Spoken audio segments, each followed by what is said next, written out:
Hello दोस्तों, नमस्कार। एक बार पुनः आपका आपके अपने यूट्यूब चैनल स्टडी विथ मनोहर पर स्वागत है। आप सभी अगर हमारे चैनल पर फर्स्ट टाइम आए हैं तो चैनल को सब्सक्राइब कर दें ताकि जो भी हमारे लेटेस्ट वीडियो है उसका आप आनंद उठा सकें और अपने जीवन में उसको अपना सकें। चलिए सीधा स्टार्ट करते हैं। आज क्या हुआ है, विश्व की सबसे बेहतरीन माइक्रो ब्लॉगिंग साइट जो ट्विटर है, सोशल मीडिया के नेटवर्क होते हैं उसमें ट्विटर सबसे अग्रणी है। उसके द्वारा आज जो इंडियन एक्ट्रेस कंगना रनौत है उनके ट्विटर अकाउंट को सस्पेंड कर दिया गया था। तो उन्होंने ऐसा क्या किया था और क्यों किया गया और उनके व्यू क्या थे, उनके विचार क्या थे, वो देश के लिए कितनी खतरनाक साबित हो रही थी, तो इस पर हम पूरी तरह से चर्चा करते हैं। तो अभी उनके पूरा एक जो बैकग्राउंड रहा है 1 साल से, तो वो पूरी तरह से देश के किसी भी मुद्दे के ऊपर वो मतलब बेबाक रूप से बोलती थी और उसमें वो एक तरह से अवैज्ञानिक रूप से ही उनको बोलना पसंद आता था। किसानों के मूवमेंट में उनका पसंद था कि किसान पूरी तरह से आतंकी है और उन पर कार्रवाई की जानी चाहिए। सुशांत सिंह राजपूत के द्वारा जो आत्महत्या की गई थी उसके बीच में भी उनके खूब सारे थे। मुंबई को एक तरह से कश्मीर से तुलना करना उनके द्वारा, और ममता बनर्जी को एक तरह से अपशब्दों में उनके द्वारा नवाजा जाना, और न जाने उनकी कितनी क्या बातें बताए। एक तरह से हर तरह में वो अवैज्ञानिक रूप से बोलना था और जितने भी मुसलमान हो, चाहे दलित, आदिवासी, आरक्षण, ऐसे जितने भी इश्यूज थे उनके विरुद्ध में उनके वो बोलना होता था। और एक तरह से जेनोसाइड्स, एक तरह से अल्पसंख्यकों के विरुद्ध में हिंसा, हमेशा ये भड़काना उनका काम बन गया था, एक तरह से फैशन बन गई थी। लोग क्या करते हैं आजकल सोशल मीडिया पर, आप देखते होंगे चाहे इंस्टाग्राम हो, ट्विटर हो, फेसबुक हो, वहाँ एक तो होते अच्छे काम करो तब फेमस हो सकते हो, दूसरा क्या है किसी की आलोचना करो, बुरे आप लिखो, आप एक्टिंग आती है तो रो वहाँ पर जाकर, तो आपके फॉलोअर बढ़ सकते हो और फॉलोअर बढ़ाने के लिए आप कुछ भी कर सकते हो। इस टाइप से एक तरह से हॉबी बन चुकी है लोगों की। तो आज क्या हुआ था, 2 तारीख को आपको पता होगा कि बंगाल में और 5 राज्यों के या जिस तरह से इलेक्शन की काउंटिंग हुई थी, तो बंगाल में ममता बनर्जी का जीतना और 2/3 बहुमत से जीतना उनको पच नहीं रहा था। तो फिर उन्होंने ममता बनर्जी के लिए उन्होंने अपशब्दों की भरमार कर दी कि इस तरह से बंगाल में रोहिंग्या आतंकियों ने उसको जिताया है। मतलब मैं इस शब्दों का यूज़ नहीं कर सकता, ट्वीट है वो मैं आपको दिखा भी नहीं सकता।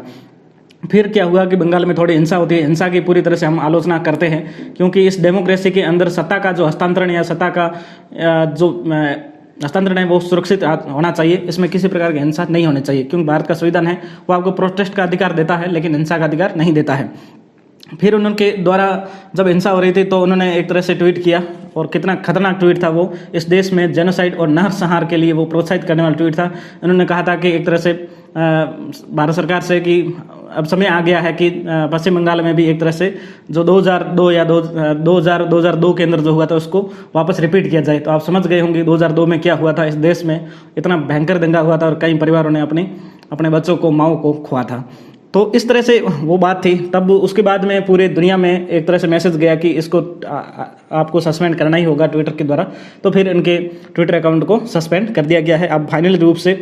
और मतलब अब हम थोड़ा इसके ऊपर इश्यूज़ पर चर्चा करें तो दोस्तों, अभी हो क्या रहा है कि अभी फ्रीडम के नाम पर कोई व्यक्ति कुछ भी कह सकता है। अल्पसंख्यक हो, चाहे जो कमज़ोर वर्ग के सेक्शन आते हो, चाहे जैसे ट्रांसजेंडर्स वगैरह है, उनके बारे में आदमी कोई भी कुछ भी बोल सकता है। इस टाइप की स्थिति बन चुकी है। तो ऐसे नहीं होना चाहिए, किसी प्रकार कुछ तो रेस्पॉन्सिबिलिटी होनी चाहिए। और आप अगर इतने बड़े हो, जिसके आपके फॉलोअर है, वो आपकी बातों को मानते हैं, वो आपको एक तरह से आपके मतलब भक्त है। अभी आपकी क्या वैज्ञानिक मनोवृत्ति जिस आदमी में होगी, वो तो क्या जिसने संविधान पढ़ रखा हो एक तरह से, तो वो तो अपने जैसे वो तो बिल्कुल अपना सुरक्षित एक तरह से सोच समझ के ही अपना निर्णय लेगा। लेकिन कई ऐसी पॉपुलेशन है, कई ऐसे लोग हैं जो आपके अंधभक्त हो सकते हैं। तो फिर वो क्या दिक्कत करते हैं, वो जैसे बड़े आदमी कुछ कर लिया तो फिर वो वही करता है। तो वो देश के लिए बहुत ही खतरनाक साबित होता है।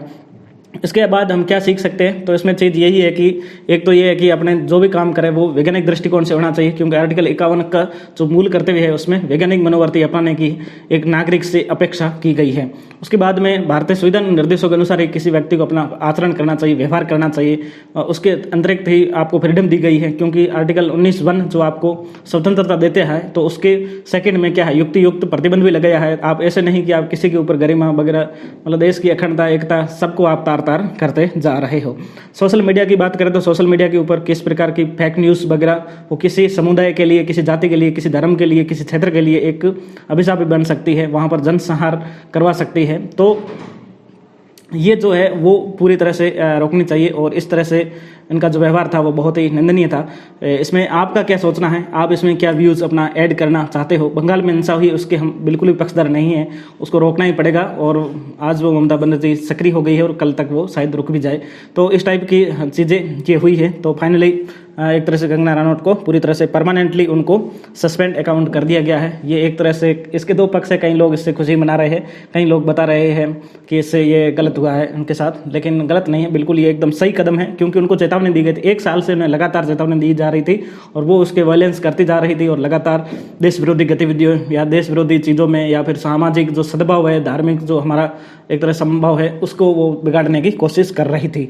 अब भी देखो, अब जैसे जैसे इन्होंने किया तो वो फिर इंस्टाग्राम वगैरह पे लिखने लग गई कि मैं अन्य जगहों पर जाकर भी इस आवाज़ को एक तरह से उठाती रहूँगी। तो आज का मुद्दा ये था, ज़्यादा एग्जाम ओरिएंटेड नहीं था लेकिन फिर भी अपने जीवन के लिए बहुत महत्वपूर्ण था। तो आप सभी एक तरह से अच्छे सभ्य व्यवहार करते हुए सामाजिक सद्भाव और धार्मिक जो हमारा ढांचा है उसके अंतर्गत वैसा ही व्यवहार करें, तो ये आपके लिए और आपके परिवार के लिए और देश के लिए एक बहुत ही बेहतरीन होगा। चलिए दोस्तों, मिलते हैं जल्दी ही अगले वीडियो में, तब तक के लिए कोरोना से जरूर बचें, बहुत ही भयंकर पीक चल रही है।